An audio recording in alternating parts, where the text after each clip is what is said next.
تفضل مشكورا مسبوقا بالصلوات على محمد وآل محمد.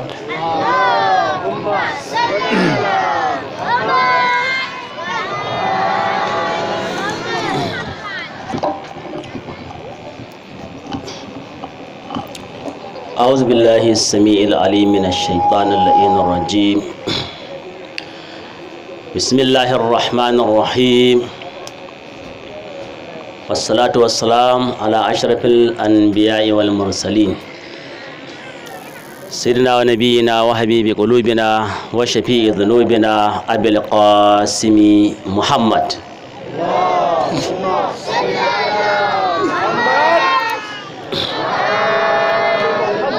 وعلى آله الطيبين الطاهرين كرام المعصومين. رب اشرح لي صدري ويسر لي أمري واحلل عقدة من لساني ويفقهوا قولي ولا حول ولا قوة إلا بالله.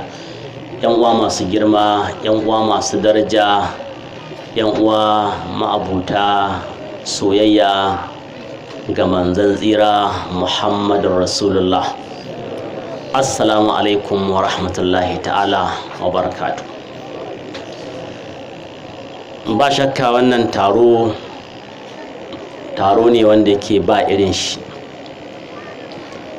Abinda nake nufi shine cewa duk taron da za a taru a ce an taru saboda wani bawa mai tsarki wanda Allah ya fi sonsa da kowa, to kun ga taro ne ba irin shi. Kenan taron yana buƙatar natsuwa, saboda haka nan wanda suke nesa su matsu, wani tsaye su samu wuri su zauna. Wannan girmama ga manzo Allah sallallahu alaihi wa sallam. Sannan muna buƙatan a samu nutsuwa, ya zama cewa ba za mu so mu dinga jin surutai ba can wajen fili haka, domin za ka ga wasu wurare ana maulidi akan rasa samun nutsuwa. Alhali za ka ga an gayyaci malamai suna bayani, to mamadan su masu saurari su aje hankalinsu, domin da an zo makaranta da an zo wurin maulidi to yanzu cikin aji ake. Yanzu nan duk wanda ga nan ko babba ko yaro ko tsoho to cikin aji yake. Yanzu aji ne, muna cikin aji, ajin da za a koyar da ƙaunar manzo Allah sallallahu ta'ala alaihi wa alihi wa sallam. Ko ba kome a hadisi, inda zikirin salihina tanzilur rahama, inda duk ake ambatan salihan bayi rahama tana sauka. To manzo Allah shine sayyidus salihina, sayyiduz zakirina, sayyidul khashiina, sayyidul mudiina lillah, sayyidul qanitina, sayyidul ta'ibina. Duk wata sifa ta girma, matsayi, daraja, ɗaukaka, martaba, annabi ya cika ta cicicicip. Yasa alfazar ce falan masta tammala 40 tamakkanat. Yayin da annabi ya kai shekara 40, hankali ya cika, komi ya kammala, shekaru sun kai daidai ɗaukar saƙo. Dama daga cikin darajarsa da matsayinsa, tun da ya buɗe baki, maganar da yake ba magana ce ta yara ba irin maganar yaro ba. Kasan yaro zai dinga magana ta shirme ko, to banda manzo Allah. Kasan yaro in zai koyi magana yana gura har ya iya ko, to banda annabi. Kasan yaro ko rairahe yake ko zai fara tahiya yana faɗuwa ko, to banda manzo Allah, shi duk ba wannan. Shi yasa matsayi, daraja, ɗaukaka, manzo Allah ya kammala, ya cika cicicip. To kuma duk wanda ya samu kansa cikin masu halartar taron maulidi don ƙauna ga manzon Allah, to ya yi sa'a. Idan ka samu kanka cikin masu ba da taimako a yi maulidi, ka yi sa'a. Mai gausu zamani yake cewa, Sheikh Ibrahim Inyas Qudus Sarhu ya ce wa kullu man jada bi shay'in li maulidil muqtar ay karamatan li hayr hay fa innahu kaman wali. haka ba da can baitocin ko cewa wanda yayi kyauta da wani abu a wurin maulidin manzon Allah dan karamci ga fiyayyen rayayyu, to wannan kaman waliyin Allah ne shi. an gane ai. to saboda nan taro irin wannan taro ne mai matukar muhimmanci da za a bude mana a yaye mana hijabi mu ga abinda Allah yake ba masu maulidi. wallahi da ba za ka bari rana ta wuce baka je wurin maulidi ba. an fahimta yi. bari ba mu wata kissa. a zamanin annabi Musa ya kai ziyara ga wani bawan Allah mai yawan ibada. wannan bawan Allah ya ce ma annabi Musa, ya Musa, zan baka saƙo zuwa ga Rabbul Izzati, ka gaya ma zati ina son yayi mana gafara. sai Allah ta'ala ce Musa, yayin da ya kawo saƙon wannan mutum, sai Allah ce ka koma ka gaya ma bawana wannan da ya baka saƙo in mai gafara, ka ce na rubuta alƙalami kuma ya bushe, shi ɗan wuta ne. annabi Musa ya zo ya gaya masa, ya ce ya bawan Allah, zati ya ce in gaya maka lallai alƙalami ya bushe, kai wuta zai saka. sai ya ce Musa, ka koma ka gaya ma zati cewa na yarda da hukuncinsa, amma ina son ranar gobe kiyama idan Allah ya sa ni wuta ya girmama naman jikina ni kadai in cika wutar jahannama, kada a kawo dan al'umman Muhammadu Rasulullah ko da mutum guda, saboda suna ga annabin ƙarshen zamani. annabi Musa yana gaya ma zati haka, sai zati ya ce to yamhullahu ma ya sha wa yasbit wa inda ummul kitabi, koma haka ka gaya mai saboda son da yake ma annabi na yahe mai.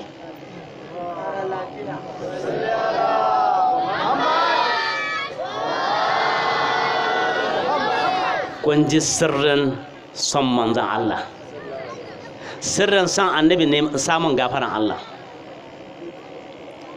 yasa duk wanda ya samu kansa a cikin masoya Rasulullahi wallahi yayi nasara a rayuwar shi. an gane ko?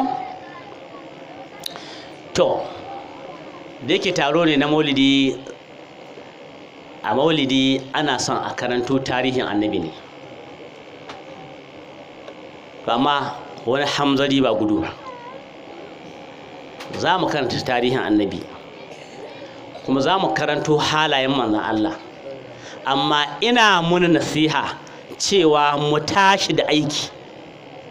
duk wani abu na ganin bai aikatuwa a cikin sunonin manzon Allah ko halayen manzon Allah, wallahi sai muka jaraba ba, zai iya yiwuwa. bari in baka misali. yanzu da zama makaranta ka ɗauki ilimi da tuna zinare wani hewaya, a'a ka tafi tuna zinare kana cikin rami kila ma ya faɗa da kai. haka ne ko ba haka ba? da zaman makaranta ko in ce da kwana sallah da abu dare a ta yi sata, wane ya wahala? bin dare a ta yi sata. to al'umma annabi ce ta lalace, tana bin dare dan ta yi sata, ba ta iya raya dare ta bauta ma Allah. samari mabiya addinin manzon Allah sun gwamnati su hau waju daga nan har Lagos. wata rana wani ma yana iya faɗowa daga waju ya mutu, amma duk wannan wahala bai ganinta. abin da gani wahala ya ta yi makaranta.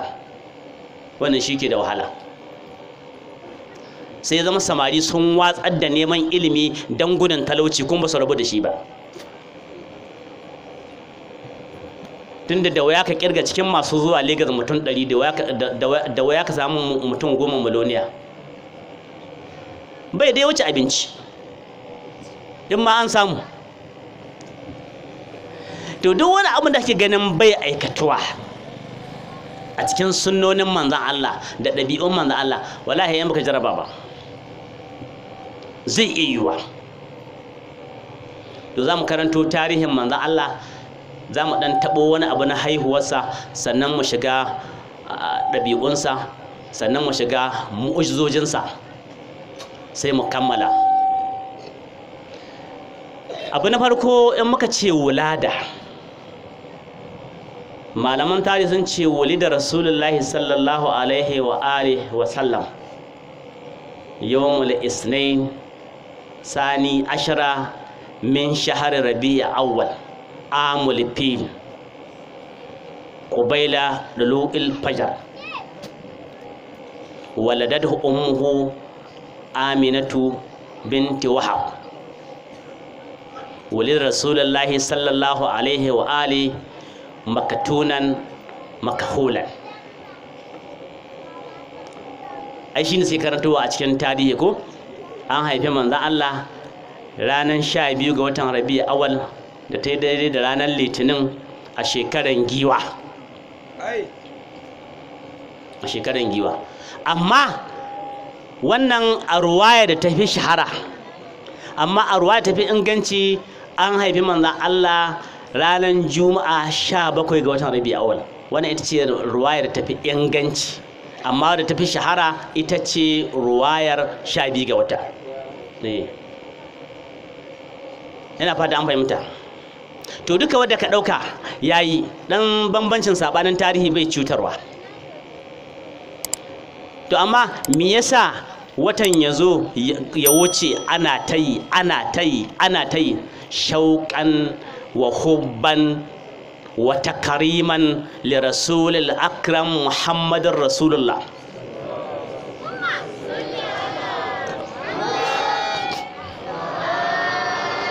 Saboda shauƙi da ƙauna da soyayya da muwadda. Saboda me? Saboda mutumin da Allah ya fi so fiye da kowa.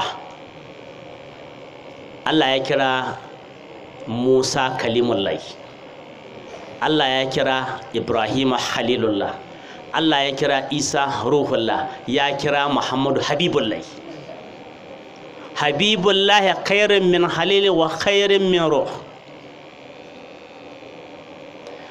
Sannan Allah ta'ala ya fara halittar manzan Allah tun kahin ya halicci sammai da ƙasai, kahin halicci duniya da lahira, kahin ya halicci wuta da aljanna, kahin ya halicci insul jin. Manzan Allah akwai shi, amma yana duniyar haske. Yana cewa a cikin baitinsa alfazazi, wa ja'a akiran sabiqan man taqaddama. Ya zo ƙarshen zamani, ƙarshen annabawa, amma kuma ya rigaye na gabaninsa. Wannan cikin wannan ɗangon baiti ɗin dogon tarihi ne, amma sai ka san hikima ta mawaƙi, sai ya sumƙaƙe shi a cikin ɗango guda, ya ce waje a akiran sabiƙan man taqaddama. An fahimta ai. To saboda nan an haifi manzan Allah a wannan wata, kuma lalle an ga al'ajubba. Albatsan har walayi a cikin wani baiti na shi Ibrahim ya sai na cewa wa mara aduhu min ajab aminatu hinan nasab. Abinda Amina ta gani na mamaki yayin da ta haife shi. Saboda me? Saboda ta gan shi ya yi sujjada. Annabi ya yi sujjada lokacin da aka haife shi, ya shaida da manzancinsa, ya shaida kalmar shahada, ya shaida da shi annabin Allah ne.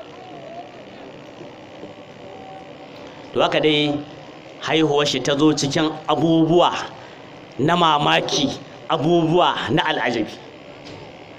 Kuma kafin a haifi rasulullahi yadda kuka ga an kawata wannan wurin da kyallaye saboda ana murna haihuwa annabi, haka aka kawata sararin samaniya tun daga sararin samaniya har zuwa al'arshin ubangiji. Mala'iku ne kuma sai da suka buga fareti na girmamawa ga rasulullahi. Sannan ya zo duniya, ma'ana sai da Allah ya shirya shi. Ana haihuwan manzan Allah an ga abubuwa na al'ajabba.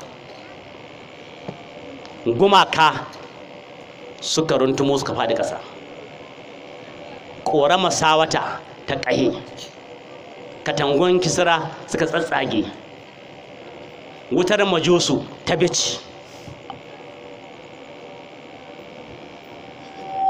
Saboda me? Saboda mai gaskiya, dan mai gaskiya, jikan mai gaskiya ya zo duniya. Ya ko ba zai zama haka ba, alhali jikan annabi Ibrahim ne, jika ne na annabi Ibrahim. Sannan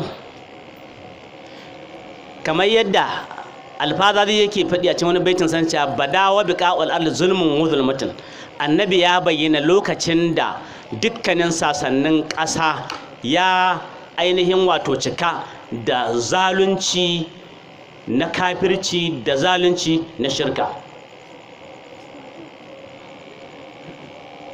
Shine ma'anan aya Allah da Allah ta'ala ke cewa wa ashraqatal ardu bi nuri rabbiha, ƙasa ta yi haske da hasken ubangijinta, bi ma'ana bi maji'i rasulullah wa bi risalati rasulullah. Da zuwan manzan Allah da manzancinsa ƙasa ta cika da haske, imani ya kahu daram, al'umma komi ya koma normal. Da kuma bisa al'ada ta Allah, Allah bai aiko annabi face sai da mu'ujiza. Abinda ake cin mu'ujiza gagara gasa shine mu'ujiza. Kamar nan cikinmu sai wani ya tashi wani abin da duk cikin nan ba mu yi, shine ake cima gagara gasa. Ya ba annabawa mu'ujizoji, ya ba annabawa karamomi, ya ba annabawa ayoyi. Wata rana wasu sun zo suka ce ma sai na Ali, ya Ali, wai annabi yana da dukkanin ayoyi irin na sauran annabawa? Ya ce lalle annabi yana da karamomi irin na sauran annabawa, yana da karama da aya irin ta annabi Nuhu, yana da aya irin ta annabi Musa, yana da aya irin ta annabi Ibrahima, yana da aya irin ta annabi Isa. Sai Imam Ali ya ci gaba da ba su labari cewa a wata rana Quraishu sun zo sun haɗu, sai suke cewa, kace manzon Allah, ka ce mana kai annabin Allah ne, to tunda kai annabi ne, shin kana da aya irin ta annabawan da su gabace ka, kaman ayar annabi Nuhu ta jirgi? Kun san jirgin annabi Nuhu aya ce ta Allah ko? Kuma da umarnin Allah ya sassaka wannan jirgi, fasna'il fulka da ayunina, haka Allah ce ko? Ka je ka sassaka jirgi da kulawanmu da kiyayewa. An san dai labarin jirgin annabi Nuhu, sai suka ce masa, to kana da aya irin ta annabi Nuhu? Sai suka ce, kana da aya irin ta annabi Musa? Kana da aya irin ta annabi Ibrahima?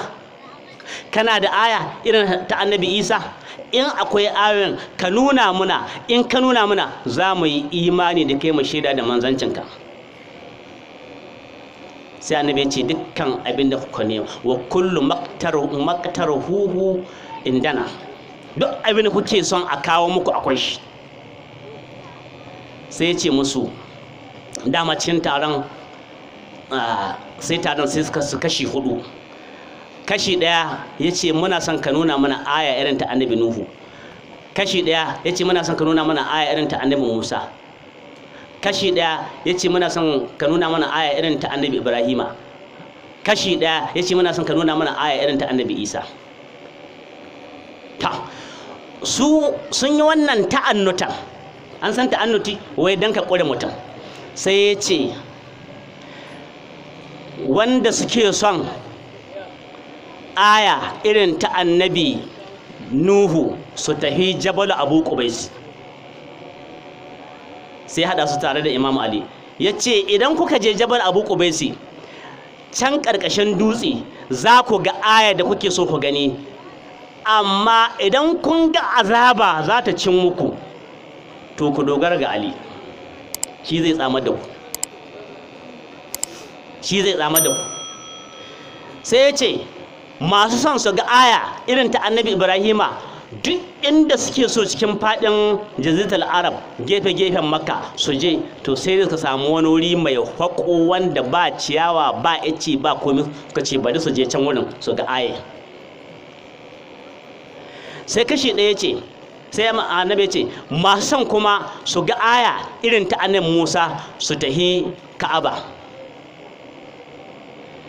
Sai ce wa'yancan na farko in sun ga azaba su yi tawassuli da Ali, wancan na biyu in sun ga azaba ku daga kanku sama za ku ga wata mata da bakin hijabi, to ku kama hijabin ta kurki za ta tsayar da ku, ma'ana sai da Fadima ce.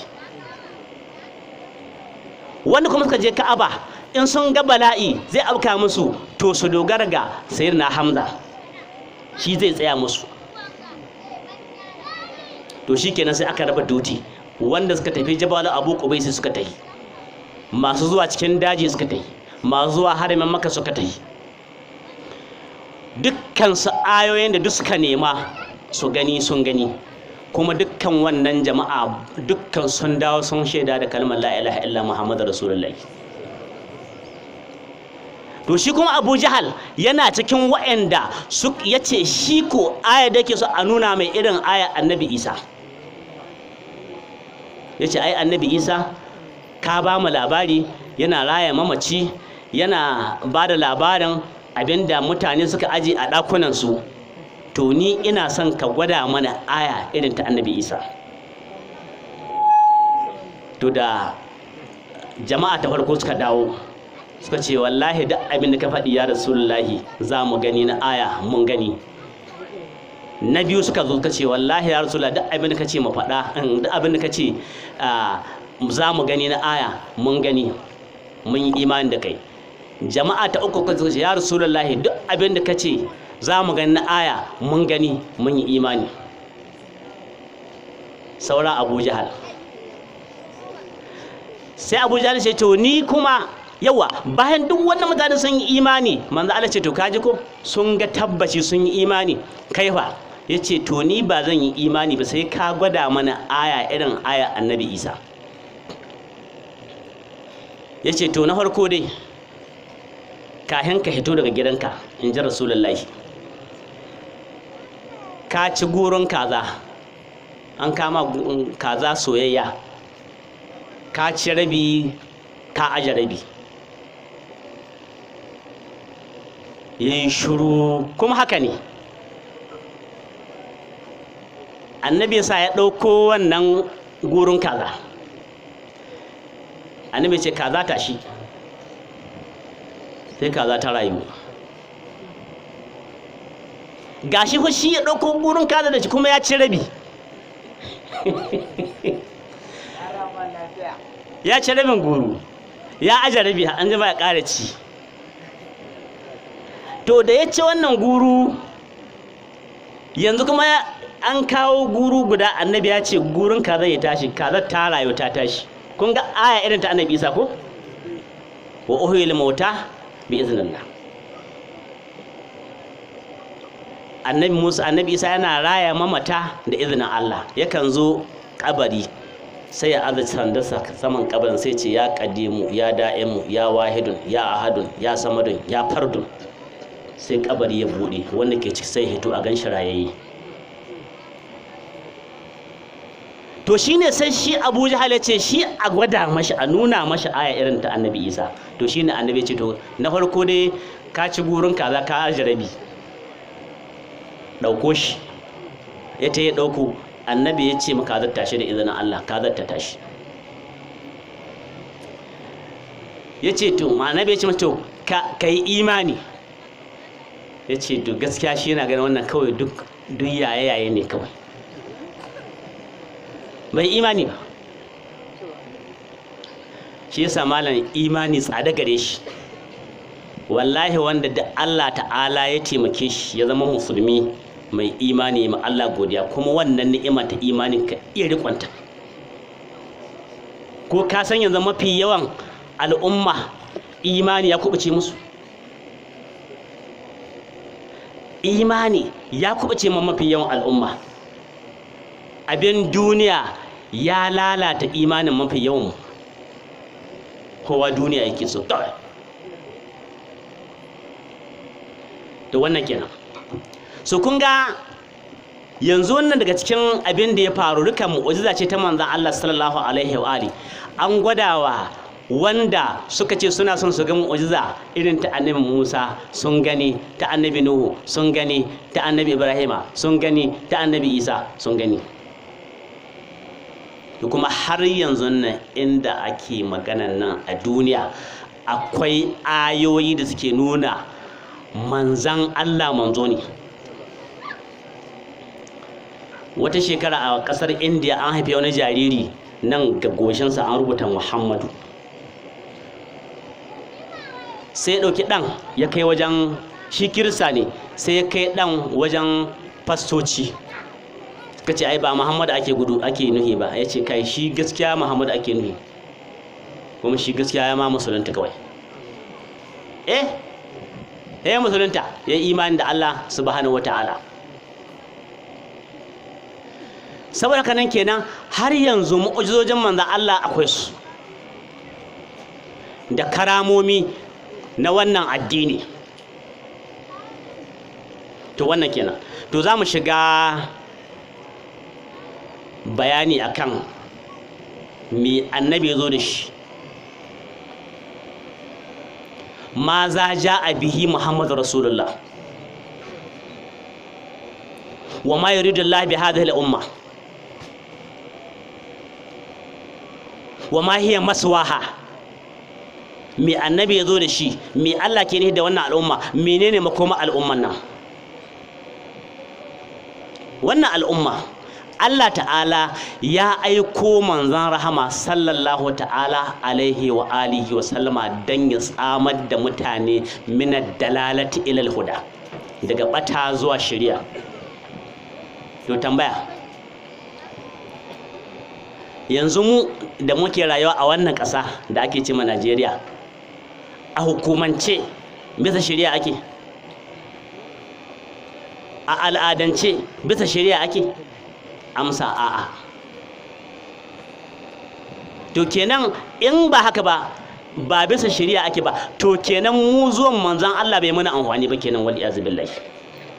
In dai ba bisa shari'ar da Allah ya aiko Rasulullahi ake ba da ita ake hukunta al'umma ba ita ke shari'a ba, to kenan yanzu mu ba mu samu fa'idar zuwan manzon Allah ba. Kadibi yadda al'umma musulmi suke, al'umma musulmi ta lalace, ta balangance hannun fasikai. Ina fata an fahimta. To manzon rahama sallallahu ta'ala alaihi wa sallam ja'a bil qur'an, haka ya faɗi cikin ma'ana ko Muhammadin ja'a bil qur'an tariqul huda ila kafatil muslimina wa ila kafatil arabi wal ajam. Gana cikin qawaidi, Annabi ya zo da alƙur'ani. Ƙur'ani tafarki ne na shirya zuwa dukkanin mutanen duniya, zuwa mutanen larabawa da wanda ba larabawa ba. Shi yasa lokacin da Annabi yana neman haɗa kan sahabbansa, ga Abu Zar Gifari daga ƙauye yake, ga Bilal bakar fata ne ɗan Afirka, ga Abubakar da Umar da Usman da sauran sahabbai mutanen Madina ne, ga sauran mutanen Maghrib da mutanen Sharq da Garb duka an haɗu. Annabi ce la farqa bainal ajami wal arabi illa taqwa, ba bambanci tsakanin ba'ajame da balarabe sai taqwa. Ba'ajame shine duk wani harshen da ba larabci ba ajami ne, munan duk ajamawa ne, amma ba bambanci. Da kai da ka shaida da la ilaha illa kana nan garin Jibiya, da wanda ke Baitul Muqaddas, da wanda ke birnin Makka, da wanda ke birnin Madina, da wanda ke America, da wanda ke Faransa, duk inda musulmi yake abu ɗaya ne. Kuma Allah ya bada littafin nan shine Qur'ani. Duk inda ka shiga duniya Qur'ani shine Qur'ani. Ka san an yi yayi, wani yayi wanda ya wuce, cewa wai 'yan shi'a suna da ƙur'anin su daban. Yayi ne aka yi, ya wuce, wai dan suka daga akan mazhabin ahlul bait, wai dan kan mutane su gane darajar gidan manzon Allah, sai aka kirkiro abubuwa daban-daban. 'Yan shi'a kaza, 'yan shi'a kaza, shi'a kaza aka dinga, har abinda baka taba sauwar zai iya yiwuwa sai a ce suna yi, abinda ba zai taba yiwuwa ba, saboda Yahudu sun yi rubuce-rubuce. Akwai wanda ya rubuta wani littafi Kududul Arida, Aminuddin, shugaban da'awa na Najeriya. Kuna jin can da a gidan rediyon Deutsche Welle ko za a yi magana da Aminuddin, shugaban da'awa na Najeriya, ya rubuta littafi Kududul Arida. Ba abin da ke cikin shi face ƙazafi kawai ke cikinsu. Aka baka ko littafin aka baza shi Najeriya, karanta shi ake.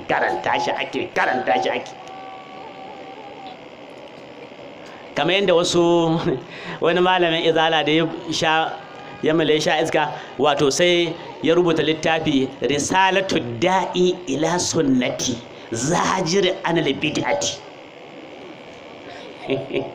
Ina ji lokacin sai da na kusan haddace littafin saboda bibiyar in ga me aka rubuta. To duk kazafi, saboda me? Saboda a hana mutane su gane gaskiya. To dama can haka addini ya taso. Suka ce manzo Allah kahinu, an san kahinu? Boka. Suka ce mashi sahiru, dan sihiri, an san dan sihiri? Dama lokacin muna matasa nan cikin kasuwa, yan sihiri suna zuwa, masu ruha ido, sai yanzu sai tara mutane, sai ce a dan tattaba, rab a tattaba. Kuna son wasan ɓadda ido? Kuna so? Muna so. To da Allah a dan tattaba, a tattaba. Shikenan sai yi wani shiddabaro, da ya yi wani shiddabaro sai ga kamar ya shiga cikin tulu. To yana nan bayan tulu. Ko ya ɗauki allura ya sa cikin ido, ko ya ɗauki dogo kusa ya sa cikin hanci. To nan ga kai ne yake sa, cikin gashin kanshi ne yake sa. Sihiri ne. To suka ce wai wannan abin da annabi zai ci, wai irin wannan shine wai sihiri ne.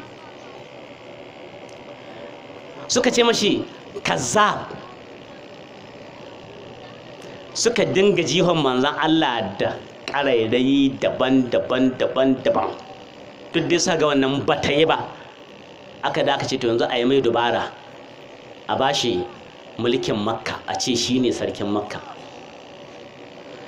Wannan bata yi ba. Aka ce to za a aura mashi 'yan matan da suka yi kowaɗanne 'yan mata kyau a Makka. Aka ga wannan bata yi ba.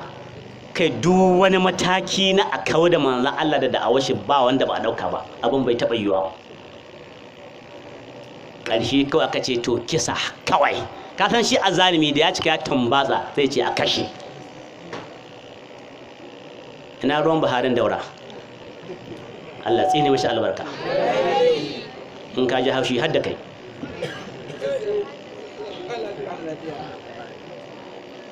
Ka san shi azalimi da ya tumbatsa zai ce a kashe mai addini. A kashe mai addini. Shi yana ganin wai in an halaka mai addini to sai duniya ta zauna lafiya, kun san abin da Buhari yake nan ko yace in aka kashe yan shi'a sai Najeriya ta zauna lahiya. To ta zauna ba ta zauna ba, kuma in ba wani lubi na Allah ba zauna za ta yi ba, sai dai Allah tausaya mana kawai. Ko tashin hankalin kame mutane kadai a shi yan Najeriya da yunwa da talauci da rashin aminci ko ta wani lokaci haram mutane ake. To haka dai kai suka ɗauki matakai na su kawar da manzan Allah duk da ɗimbin alamomi da ayoyi da Allah ta'ala ya nuna musu na cewa wannan annabin fa annabi ne. Misali, an ga annabi ya yi haka, ya ɗaga hannunsa ya sadda yatsun hannunsa ƙasa, sai aka ga ruwa na zuba shar kamar an buɗe famfuna.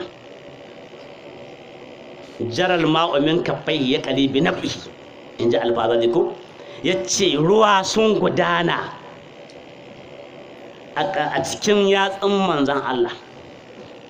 A wani baiti ya ce anamilu ka suhubi zadab bi wabliha, yan yatsun manzan Allah kai ka ce gizagizai ne da suke baiwa da zuba da ruwa. Sannan wata rana wani ya kawo kofi ɗaya kamar wannan na nono ya kama annabi ya sha, sai annabi ya gaito wajen mutum 70 kofi ɗaya na nono, ya ce a faro daga dama. Aka ba mutum na farko ya kafa kai ya sha ya ƙoshi, ya ba na dama gare shi ya sha ya ƙoshi har sai da kowa ya sha nonon nan ya ƙoshi. Annabi ya ansa ya shanye sauran.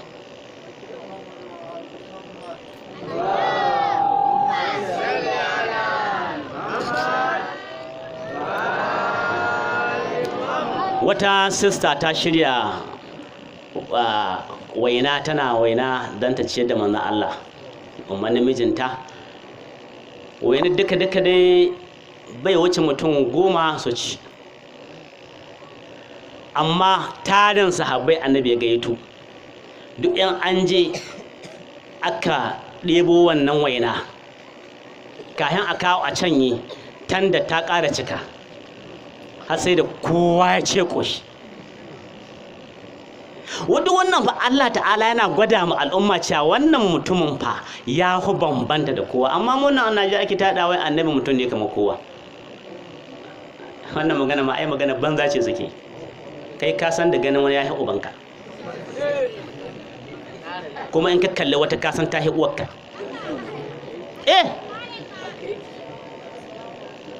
Kuma in ka kalli wani kai ka san ya hi ka. Yanzu da Allah ko 'yan mata masu karatu a Islamiyya ana haɗa Islamiyya da 'yan talla? Ai ba haɗa Islamiyya da 'yan talla. Ha gani? To saboda haka nan a ce wai annabi mutum ne kamar kowa, hadal kalamu gairu ma'qul. Wannan ba hankali cikin wannan magana. Ko 'yan yatsun ka duba ka san wani ya wani. Amma duk wasu abubuwa ne ake ta yi don a kawo ƙarshen darajar Muhammadu Rasulullahi. To wannan kuma ba zai taɓa yiwuwa ba. Annabi sallallahu alaihi wa sallam Allah ta'ala ya girmama shi, ya ɗaukaka shi, ya mutunta shi. Ka duba ha gani lokacin da Allah ta'ala ya so ganawa da Annabi Musa alaihi salam a ɗura Sina, ya kira shi ce masa yayi fahla'na alayka innaka bil wadil muqaddas duwa cirta kalmanka kana wani wuri mai tsarki.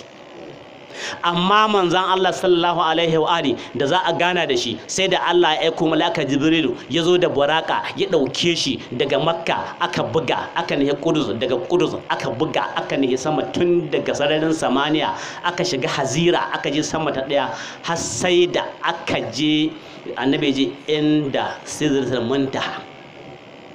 Ya je wurin da ba wanda ya taɓa zuwa, ko mutum ko jinnu ko mala'ika. Dan lokacin suka tahi sun je daidai wani wuri sai Jibril sai ya tsaya cak, taqaddam ya ce wa qala taqaddam ya Muhammad, wuce yace a ya zaka ce in wuce, yace ai ni nan da ka gani daga nan ban taba wuce nan ba, daga nan nake karɓar sako in kai ma, daga nan duk sakon da Allah zai bani daga nan nake tsayawa, kuma nan tsakanina da zatin Allah akwai mala'ika Israfilu, shi kuma Israfilu tsakaninsa da zatin Allah akwai hijabi 70,000. Sannan bayan wannan hijabi akwai tekun haske, baharun nur, tekun haske wanda baya da gehe, bai da ƙasa, bai da sama, bai da kudu, bai da arewa, bai da gaba, bai da yamma, haske ne na zatin Allah. Amma haka alfa'an mai wutur ya ce wa zujja bihi fin nuri min ba'da mawaqaf, aka kutsa da annabi cikin wannan tekun hasken bayan Jibril ya tsaya.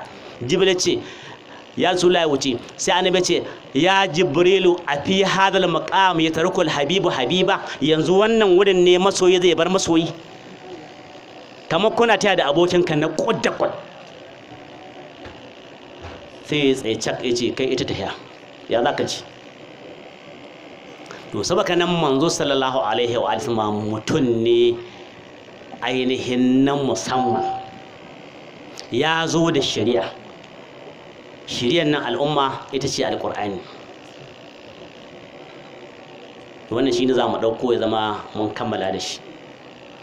Ƙur'ani ya zo da komi, ma farna fil kitabi min shay.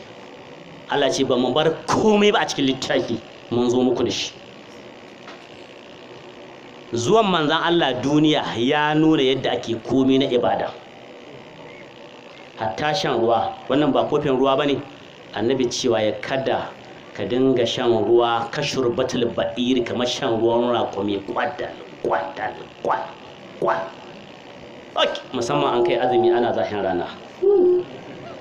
Wane mutum idan ta kafa kohin ruwa mai dan sanyi-sanyi da dan zaki-zaki, nan ya cika hannan wajen zuciya. To ba za a jika ku shan ruwa irin shan ruwan raƙumi,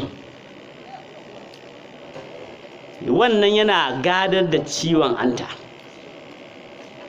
Ya ce ku sha ruwa kamar kuna tsutsan nono, kamar yadda yaro ke tsutsan nonon uwa. Annabi ya zo da shiriyar da hatta tahiya, in kana tahiya, wannan tahiya ka kama hanya da kawa kana tahiya. Allah ta'ala ce wa ibadur rahman alladhina yamshuna alal ardi hauna wa idza qadabahum aljahilun qalu salama walladhina yabituna lirabbihim sujjadan wa qiyama. Bayan Allah na gari su ne in suna tafiya a bayan ƙasa haunan da sauki, ba su sauri, ba su tafiya laƙai-laƙai. Irin mafi yau ta haifar 'yan Najeriya saboda yunwa, daga mutum na ta kamar yana yanga, wallahi yunwa yake ci. Daga budurwa tana ta haya kamar yanga take, wallahi yunwa ce. To kila ɗan kunu kawai ta sha har azhar. Kadiba dai da muka kode muka je mi fuska ƙururrubai, tudu da kwari. A wazu ko sai ka kirga 1 2 3 a wazu.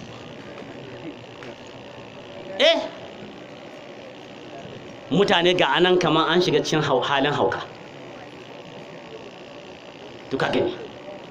To annabi ya zo da addini, aka ce ko tahiya za ka yi ga yadda za ka yi.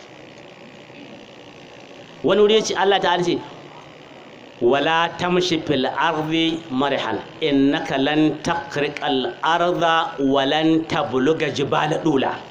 Kakka dinga tahiya kana mai takama saboda kana da kuɗi ko kana da sarauta, kana takama.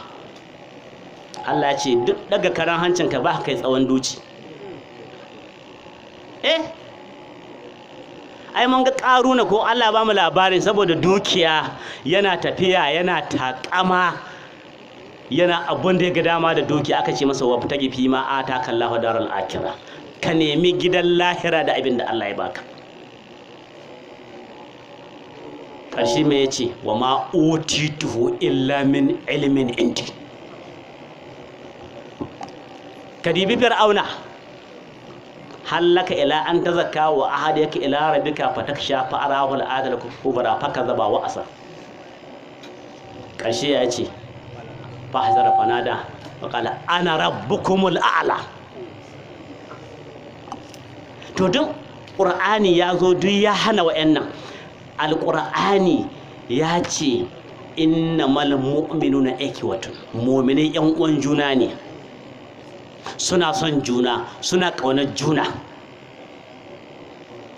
annabi ya zo da shari'a samha'a mai sauki wanda ya ayyame وكتبنا عليهم فيها أن النفس بالنفس والعين بالعين والأنف بالأنف والأذن بالأذن قاشنا ده يزوق شيء والسن بالسن هي زوا عند الله تعالى شيء والجروح قصاص wanda kashe wani shi ma bakin nan shi, wanda ya cire da wani shi ma bakin nashi, wanda ya cire haƙorin wani shi ma bakin nasa, hanci da hanci, kunne da kunne. wannan shari'a ce saboda mutum na da daraja, mutum na da matsayi, mutum na da ɗaukaka. wala taqtulu nafsan lati harama Allah illa bil haqqi, kakku kashe ran da Allah ya haramta a kashe sai da haƙƙin kisa. in mutum ba wani kashe ba a kashe shi, amma ka diba yanzu da kisa ya zama ruwan dare mana, kisa kawai mana. a musulunci musamman mu a mazhaban ahal baiti, ko kai ka haihada in ka buge shi hajjini ya hito sai ka biya shi diyar jinin shi, ko kai ka haihe shi in har kai mai bulala ta yi burdi ko jini ya hito, ka'ida ne wallahi ka biya shi diyar jinin shi, ko kai ka haihe shi. sauka nan uwaye mata ai hatara.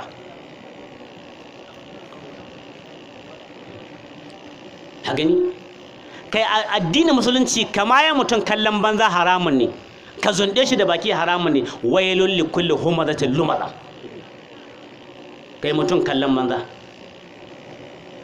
wala yuzlu an yanzu ila muslimin bi nazaratin tuzihi, ba haka yazo cin ahadari ba ko kalle shi ce da Allah wani ka cika kallona, an ji an kalla, an ji an kalla, haramun ne. ka gani to saboda kanan manzo Allah ya zo da shari'a da hukunci, kuma hukuncin nan da shari'an nan Allah ce summa ja'alnaka ala shari'atin min al-amri fattabi'ha wala tattabi' ahwa alladhina la ya'lamun. sannan muka dora ka ya rasulullahi bisa shari'a ta gaskiya ta ummanin mu, kakkabita kakkabi soyayyen zukatan kafirai. to tambaya, yanzu shari'ar Allah ake bi a Najeriya? amsa to ba amsa ku, to an ji lahira ayi bayani, in mun je gaban Allah mun yi bayani. Allah ta'ala ya ce afa hukumul jahili yabghun wa man ahsana min Allah hukman liqaumin yuqin. yanzu mutane suna neman su aikata hukunci irin na jahiliya, kenan duk wani hukunci in dai ba ga littafin Allah ya duba sunansa hukuncin jahiliya. shi yake a Najeriya. to dama nan nake so in kama mu. annabi ya zo da hukunci, ya zo da shari'a, mun tattara mun watsar. yanzu abin da ke ci constitution, haka ne ko ba haka ba? to idan muka tashi gobe kiyama, Allah ta'ala ya ce wa yawma nad'u kullu unasin bi imamihim, rannan kiyama za mu tada ko waɗannan mutane da shugabansu.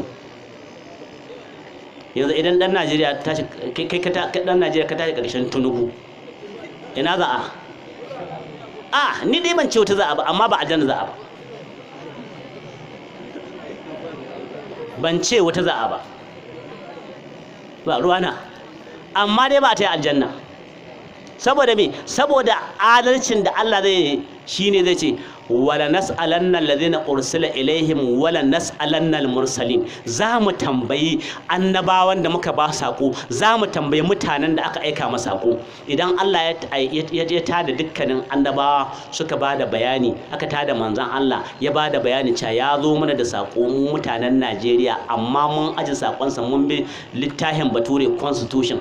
in Allah ya turke mu ya zamu yi? kowa ya tanadi amsa.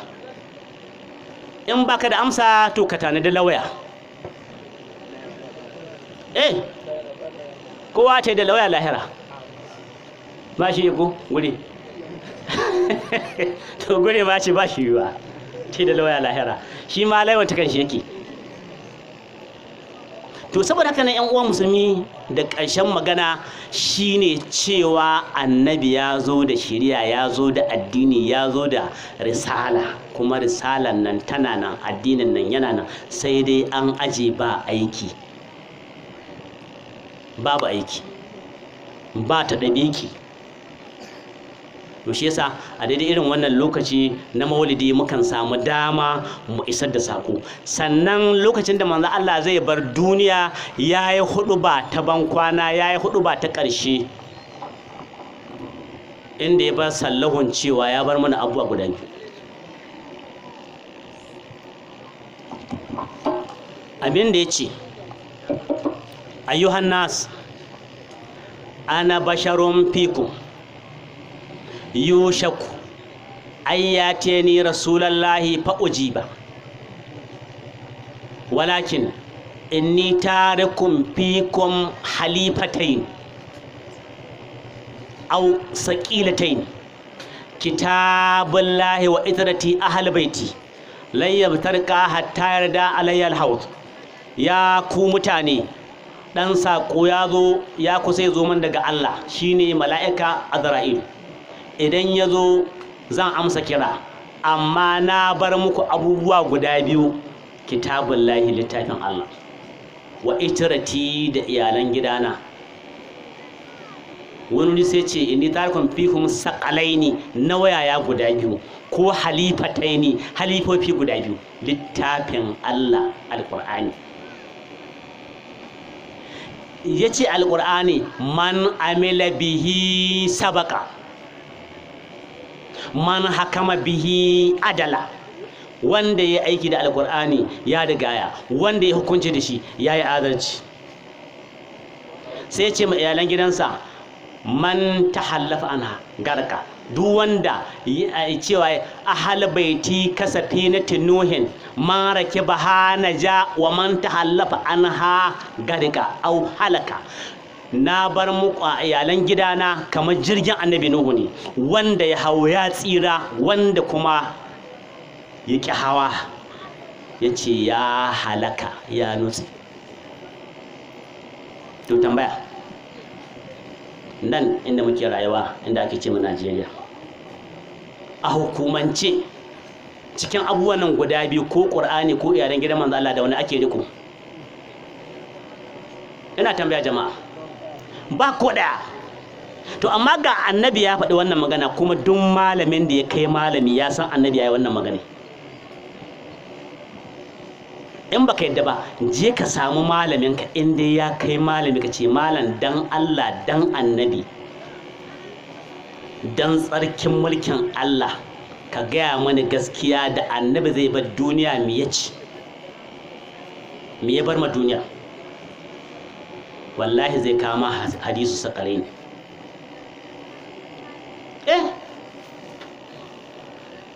To jama'a, mun kafa mu kan hujja, kuma gobe kiyama Allah zai turke mutane, zai tattara mu baki ɗaya, ce ala ya ku mutane, alastu bi rabbikum, ban kasance ubangijinku ba? Dukkan mu bi ajma'ina baki ɗaya mun ce bale an tarabbuna. Sai ce halumma ahadukum, to kowa ya ka alƙawarin da muka yi da shi. Ta kaka Allah ya tambaye alƙawari, wa ya cika nashi alƙawari?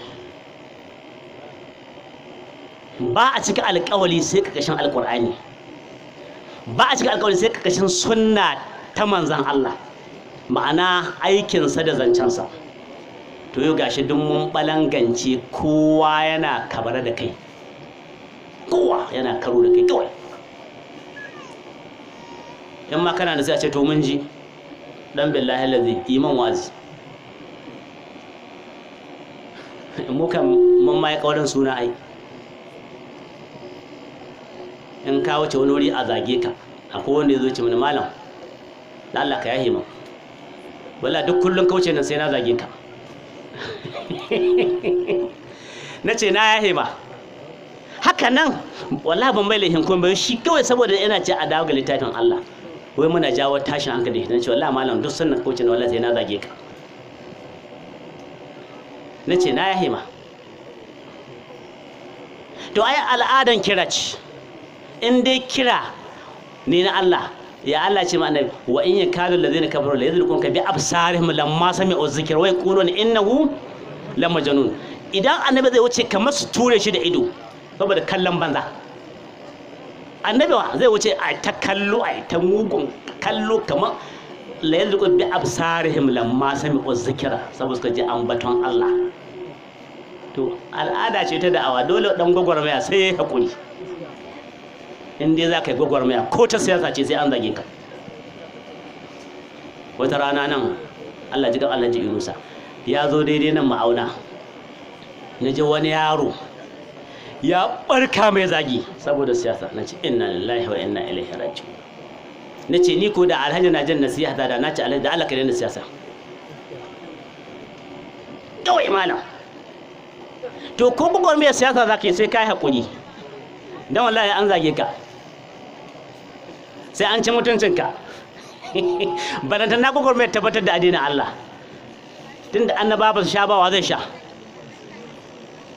To wannan kenan. To da ke dare ya dan fara ja,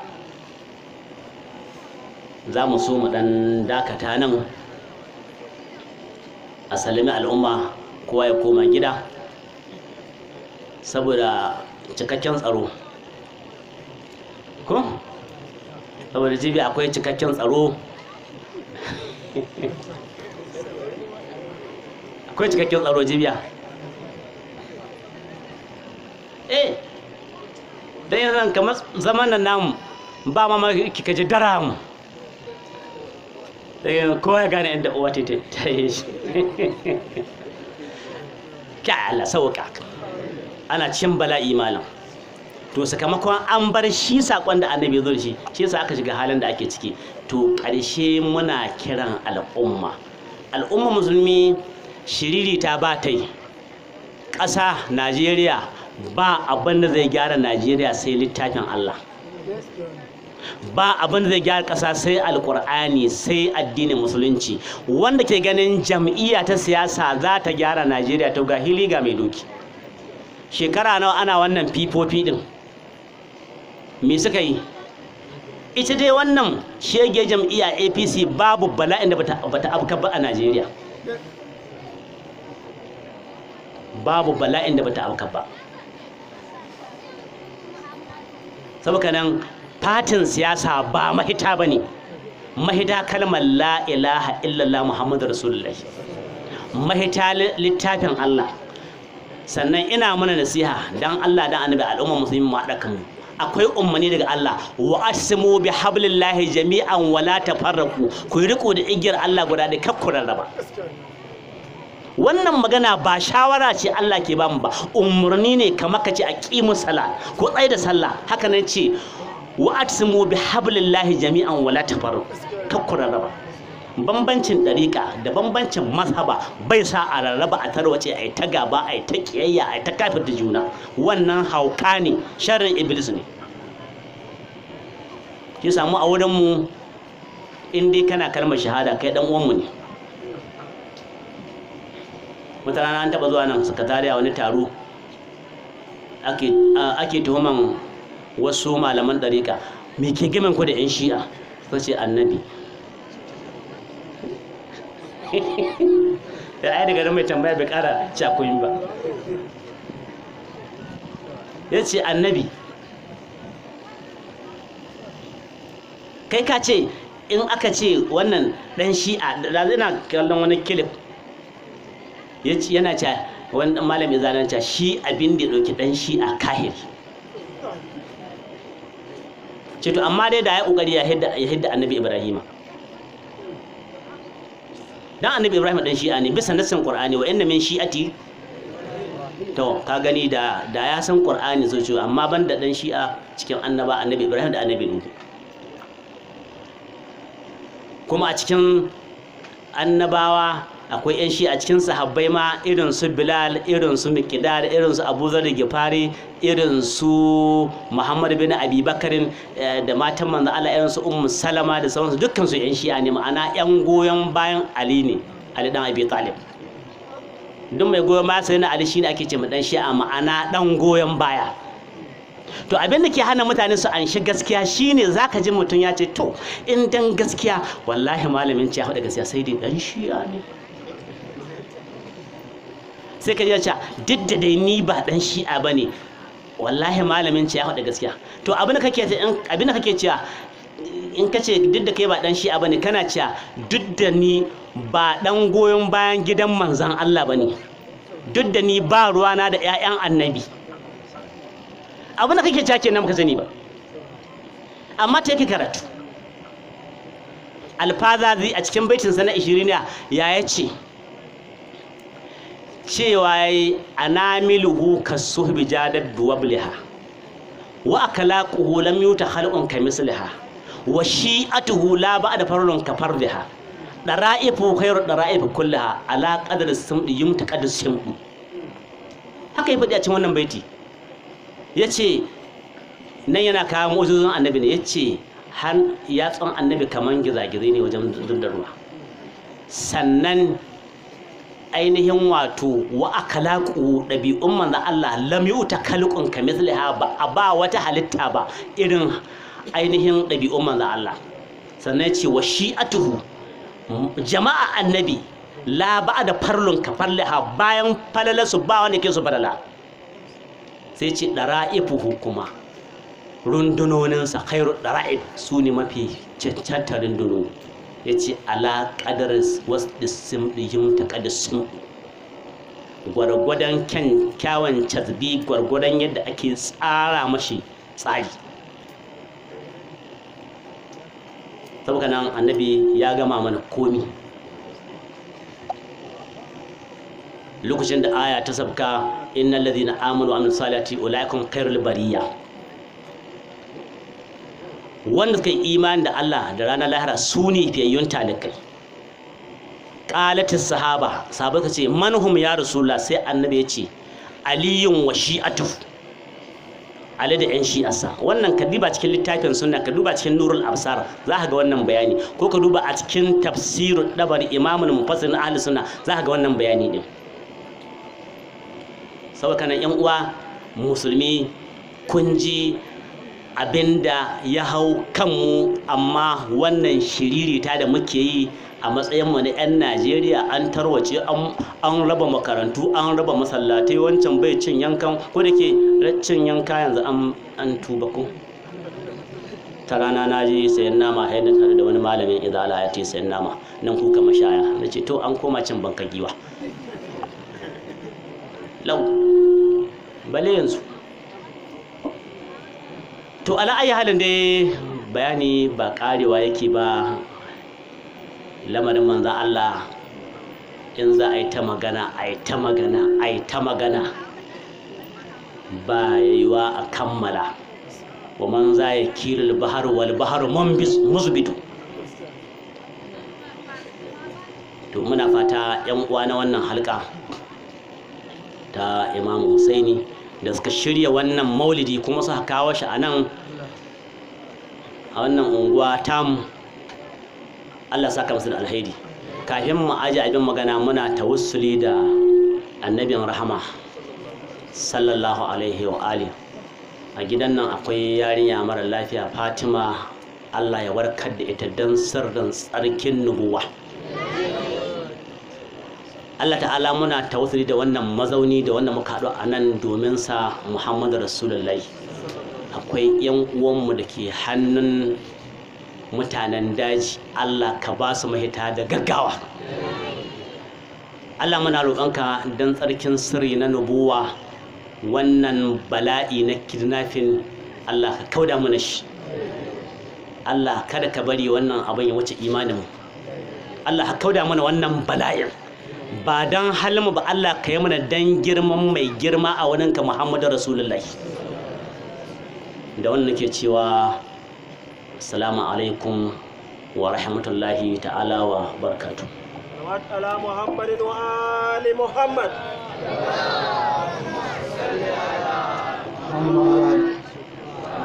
محمد وعجل فرجهم وانصر إمامنا زكزكي حفظه الله. To alhamdulillah mun saurari jawabin maulidi daga baki Malam Ilyas Musa, kamar yadda na sanar, Allah ya sa abin da ya faɗa ya amfanar da mu duniya da lahira. Malam ya faɗakar da mu tarihin ma'aiki sallallahu alaihi wa sallama. Malam ya jawo hankalinmu akan yanayin yadda rayuwa ta kasance daga ƙarshe, kuma ya ba mu shawarwari da yadda za mu ɗauki matakai mu ma tattara dai kayan mu mai ga Allah shine mahita daga ƙarshe kamar yadda Malam ya faɗa. Allah subhanahu wataala ya ba mu ikon fahimta abin da yake son nuna da mu kuma mu aikata. To insha Allah da yake na ga shugaban halkan nan ya ci kwalliya, yana son ya shigo taro ya yi godiya da al'umma da fatan mu shine Allah ya sa a taka lafiya, a shigo lafiya, dan a shigo a yi godiya ga al'umma, kuma muna fatan Allah ya maimaita ma insha Allah. A zamanin